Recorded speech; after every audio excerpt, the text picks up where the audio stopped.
فيديو النهاردة بقى يعني حاجة يعني روعة. كلنا بنحب الفايش وبنشتريه من الأفران وكل حاجة سعرها دلوقتي بقى غالي. قلت لأ، لازم نعمله في البيت بمقادير سهلة وبسيطة على طريقة الأفران. هنعمله كده حاجة سريعة مش هتاخد مننا وقت خالص، وإن شاء الله مقادير ناجحة جدا.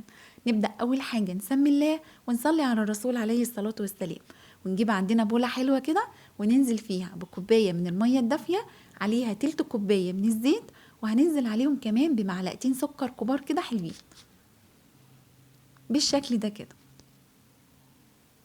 مقاديره سهلة جدا، امشي معايا خطوة بخطوة وان شاء الله هتعملي احلى فايش. وعندي بقى معلقة كبيرة من الخميرة الفورية، طبعا يفضل نوع يكون كويس، انا بستخدم النوع التركي. وهنزل عليه كمان بمعلقة كبيرة مليانة كده من الكركم، يعني يكون الكركم برضو نوع كويس، حابة تحطي معلقة ونص مفيش مشكلة. هقلب المواد دي حلوة قوي مع بعض مع رشة الملح بالشكل ده. لازم اتأكد ان الكركم داب في المية. هنزل عليهم بقى بنص كيلو دقيق، جميع الاستخدامات، دقيق عادي، وهبدأ اعجن فيه بالشكل ده كده. بكون مجهزة عندي كمان كوباية فيها شوية مية كده. العجينة هتاخد مني كمان حوالي تلت كوباية مية او اقل شوية بالشكل ده كده. هبدأ أعجنها بالطريقة دي، بتبقى عجينة معايا طرية ومش ملزقة بالشكل ده. هبدأ أعجنها، أخدها على رخامة عندي، ولازم أعجنها بالطريقة دي كده وبالشكل ده لمدة 7 دقايق 10 دقايق، تتخدم معايا حلو قوي في العجن. بتبقى عندي العجينة طرية ومريحة وجميلة بالشكل ده.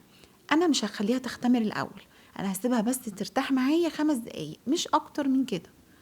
بعد ما ارتاحت معايا هروح واخده العجينه بتاعتي وعلى رخامه عندي، وهبدا افردها والفها رول بالشكل ده بالطريقه دي كده. هروح فرده عندي الفايش بتاعي بالشكل ده، وهبدا الف رول معايا بالطريقه دي كل لفه، ولازم اقفلها حلو قوي كده واطلع اي هوا جواها بالطريقه دي كده.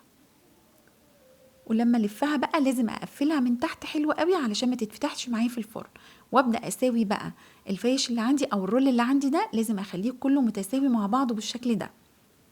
واكون مجهزه عندي صينيه دهنها اي ماده دهنيه زيت او سمن، واحطها فيها، ولازم التقفيله دي تكون تحت بالطريقه دي بالظبط. هجيب الصينيه بتاعتي وابدا انزل فيها بالعيش بتاعي الفايش، وبعد كده هغطيها بكيس بلاستيك واسيبه بقى يختمر معايا حلو.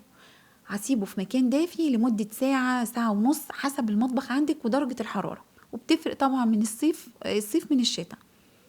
بعد ما اختمر ما شاء الله، شايفين شكله تضاعف معايا كذا مرة، ما شاء الله ما شاء الله، رائع، حلو قوي قوي. الخميرة ماشية شغالة معايا حلو جدا.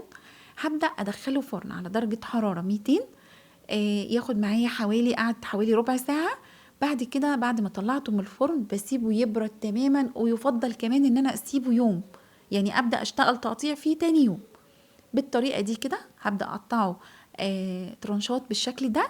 مهم جدا السكينه اللي عندي تكون سكينه مشرشره او ترانش بالشكل ده كده. بقت عندي القطع بالشكل ده. هبدا اجيب صينيه الفرن عندي وارص فيها الفايش بتاعي بالطريقه دي، وادخله فرن يتحمص على درجه حراره 150. قعد معايا في الفرن بقى بسيبه يتحمص براحته خالص، يبقى معايا مقرمش كده وحلو. شايفين دايب جدا، يعني مش مستحمل اي حاجه، حلوه قوي قوي قوي. ان شاء الله يا رب الطريقه دي تعجبكم وتجربوها وتعجبكم ان شاء الله. مستنيه بقى تطبيقاتكم، مستنيه رايكم في الطريقه دي، وان شاء الله تجربوه يعجبكم باذن الله. ولو ليكم اي استفسار انا برد على الكومنتات بنفسي.